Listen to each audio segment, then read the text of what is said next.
Bonjour et bienvenue à cette vidéo. Me voici devant un cimetière quelque part dans les Amériques.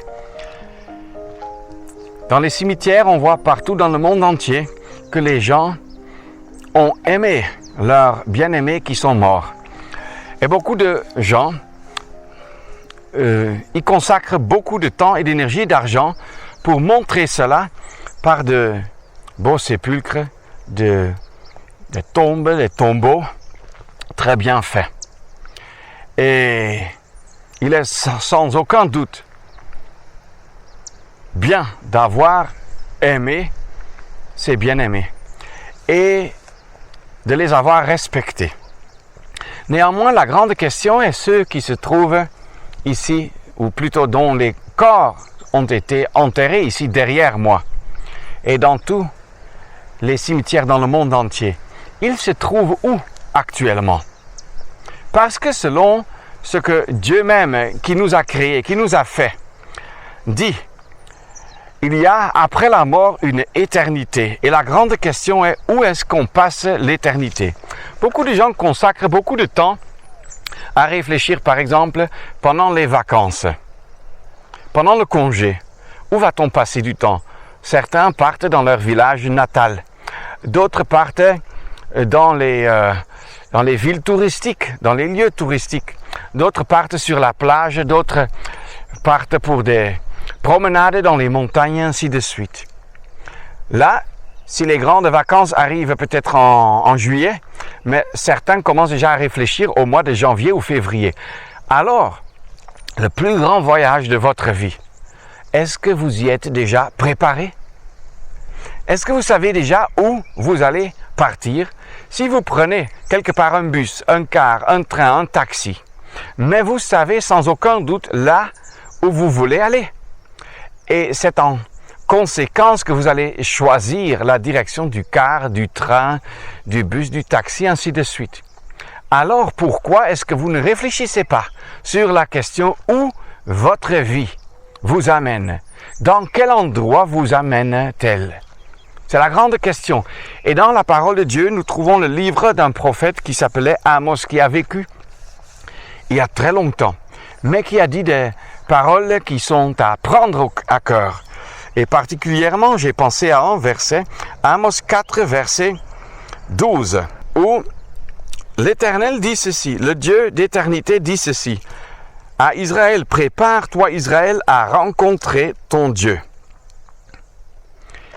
Or, ce qui était important pour Israël à l'époque l'est aussi encore pour Jean, pour Pierre, pour Jacques ou qui que ce soit dans le monde entier aujourd'hui. Et aussi pour Janine et Pierrette, ainsi de suite.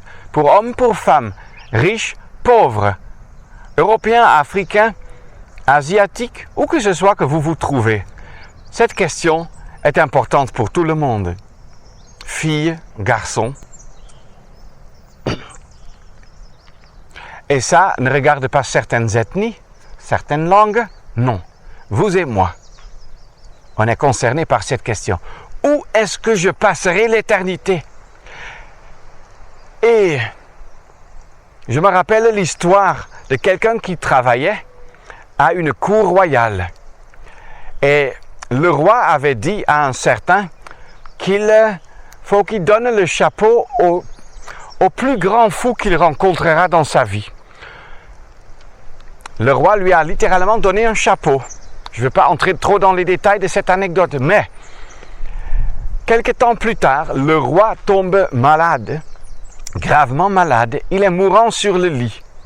Et c'est alors que cet homme à qui il avait donné le chapeau a demandé à ce roi, « Majesté, êtes-vous prêt pour le voyage final de votre vie? » Et le roi a dit, « C'est justement ça qui me tourmente, je ne suis pas prêt. » Et l'homme alors a dit ceci, « Qu'en est-il?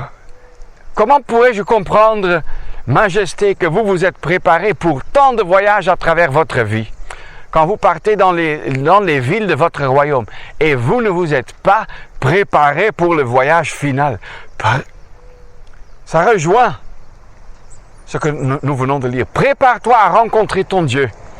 Or, ce qui est ensuite arrivé, c'est que l'homme qui détenait actuellement le chapeau pour le plus grand fou dans le royaume a dit que « Majesté, je suis obligé de vous rendre le chapeau parce que je n'ai jamais rencontré une telle folie. Que quelqu'un se prépare pour tous les voyages et pas pour le voyage final. Et cher ami, je vous prie, prenez le voyage final au sérieux parce que vous ne savez pas quand est-ce que vous allez faire ce voyage. Ne dites pas à l'âge de 16 ans ou de 36 ans ou de 56 ans, j'aurai 86 ans, donc j'ai encore du temps. Vous ne le savez pas. C'est le paludisme, un accident de circulation, un virus, un cancer, n'importe quoi qui peut être utilisé pour vous faire entamer le voyage final qui vous amène à votre destination finale. Et si vous voulez être sûr que votre destination finale et éternelle est une destination excellente et bonne et joyeuse, alors c'est maintenant qu'il faut vous préparer. Comment est-ce qu'on se prépare? Il faut savoir que selon la parole de Dieu, Dieu nous avait créés et c'était bien, très bien même. Mais nous sommes détournés de Dieu. Nous sommes allés nos propres chemins. Nous avons rebellé contre Dieu. Nous avons péché, dit la parole de Dieu, ce qui veut dire tout ce qui dans notre vie n'était pas conforme à la pensée de Dieu. Tout ce qui dans notre vie n'était pas à sa gloire, mais à notre profit seul. Alors, tout cela nous a séparés et éloignés davantage de Dieu. Et nous nous sommes constitués en ennemis de Dieu. Et il nous faut être réconciliés avec Dieu. La paix doit être établie entre moi et le Dieu qui m'a créé. Et entre vous et votre Dieu, votre Créateur. Or, ne vous moquez pas de votre sort éternel, ni de Dieu. Ce que vous semez, vous allez le récolter. Si vous ne voulez pas maintenant avoir la paix avec Dieu, vous restez loin de Dieu maintenant, vous restez son ennemi maintenant, et pour toute l'éternité. Inchangeablement.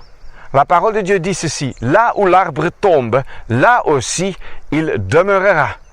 Là où votre sort final tombe, là aussi vous serez pour toute éternité. Si vous êtes sans Dieu maintenant, et vous restez sans Dieu, et vous mourrez sans Dieu, sans la paix avec Dieu, alors sachez que vous allez passer toute l'éternité sans Dieu. Sans la paix de Dieu, sans sa joie, sans sa consolation, sans son soutien. Vous serez, selon que la parole dit, dans les flammes éternelles, dans le jugement éternel, ce qu'on appelle généralement dans l'enfer. Et vous ne l'y êtes pas parce que ça plaît à Dieu, mais c'est parce que vous avez voulu y être. Parce que vous avez voulu ne pas être réconcilié avec Dieu. C'est ça la chose sérieuse. Si je vous dis, regardez, à 100 km vers l'ouest, il y a des forêts qui sont en incendie. Mais à 100 km vers l'est, tout est paisible. Et vous allez prendre le car pour arriver dans cette zone où toute une grande forêt est en incendie.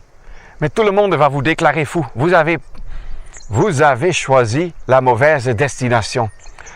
Et nous sommes tous en train d'aller de nature vers ces flammes. Et pas dans une forêt, mais dans la mort éternelle. Et on est fou. C'est insensé de continuer sur ce chemin.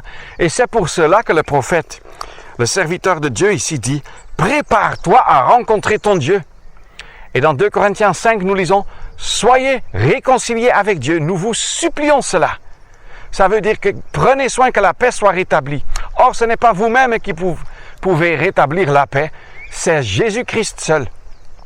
Ce qu'il vous faut faire, c'est simplement reconnaître, ça, ce n'est pas la destination finale. Mon corps va y arriver. Mais, moi-même, où serai-je? Où serai-je le jour où la mort arrive? On va peut-être me mettre, c'est-à-dire mettre mon corps, dans un joli tombeau impressionnant. Mais, moi-même, je serai dans le jugement. Et ensuite, je serai même, ça va trop loin maintenant, mais je serai corps, âme et esprit tout entier jeté en enfer. Pourquoi? Parce que vous aurez, moi j'aurai, ce qui n'est heureusement pas le cas, rejeté le salut que Dieu offre, le pardon qu'il offre. Et ce que Dieu offre, c'est toujours le meilleur. Il vous offre le pardon des péchés. Repentez-vous, revenez à Dieu, confessez que vous êtes un pécheur perdu et que vous avez commis beaucoup de choses contre Dieu. Et là, vous pourrez aussi implorer sa grâce et il va vous montrer. Tu as raison, tu es coupable, tu as mérité la mort éternelle, mais je t'en libère, je te donne la vie éternelle. La vie dans la joie, dans le ciel, dans la maison du Père. C'est pour cela que je vous prie. Prenez au sérieux la question de votre destination finale. Soyez réconciliés avec Dieu. Préparez-vous ainsi pour que vous puissiez être sûrs d'arriver à la bonne destination finale. Que Dieu vous aide à prendre sa parole et son offre de salut et de pardon au sérieux. Et vous qui étiez ennemis de Dieu, comme moi, vous pourriez aussi, comme moi, devenir enfant de Dieu et passer dans l'éternité tout entière dans la maison du Père, là-haut. Quelle joie a-t-il placé devant nous? J'espère que vous connaissez déjà cette joie, cette perspective joyeuse et sûre. Si vous ne la connaissez pas, repentez-vous aujourd'hui avant qu'il ne soit éternellement trop tard. Préparez-vous à rencontrer votre Dieu. Merci beaucoup et à bientôt, j'espère.